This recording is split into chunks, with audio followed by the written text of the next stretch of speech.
হতে পারে। Blade on top right now, blade যাচ্ছে ক্লোজে। বাংলাদেশের স্পোর্টস অ্যারেনার সেরাদের সেরা রাফার যাকে বলা হয়ে থাকে, he is none other than blade right now. এবং ব্লেড কি পারবেন কিনা একটা লাস্ট মোমেন্টের ক্লাচ। আমরা এর আগেও ব্লেড কেমন ক্লাচ করতে দেখেছি, তবে আজকে যেন এই জিনিসটা বেশ খানিকটা টাফ হয়ে যেতে পারে। সাকিব রেখেছে যাবেন, ব্লেড প্রথম নকটা বের করবেন। ব্লেডের দুর্দান্ত নক ছিল, ব্লেড ফিনিশ করেছেন এই মুহূর্তে।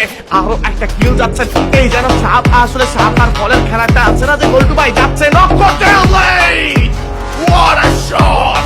Hashtag করে ইউনিক রেজাল্টকে পুরোদমে কিন্তু এই মুহূর্তে শাট ডাউন করে ফেলা হবে।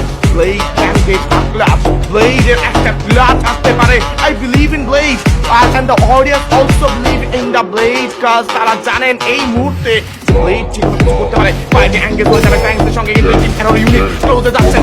M79 বেশি ক্লোজে কিন্তু টাচ করবেন, বাইরে নিজের পজিশনটাকে আলফা পেছনে আছে। আলফা যাবেন এই মুহূর্তে, প্রথম নকটাকে তো এবারে আপাতত রাইহান হয়ে গিয়েছেন। ইভান নট রক, ব্লেডের charge, blade double knock, blade double knock right now, blade on top. ক্লোজে কিন্তু ফিনিশ করার চেষ্টা, Nuaris with the shot, sniper shot গিয়েছে। ব্লেডের জন্য 1v1, ব্লেডের জন্য 1v1,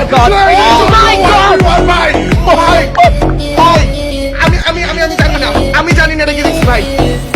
What was that? Blade, আমি ওরে ভাই ওরে প্লিজ ওরে কেউ কবিরাজি করান ভাই, ওরে কেউ কবিরাজি করান, ওর ভূতে ধরছে ভাই। এই লিটারালি ইটস আ 1v10 ভাই। আমি কেমনে বুঝাবো ভাই।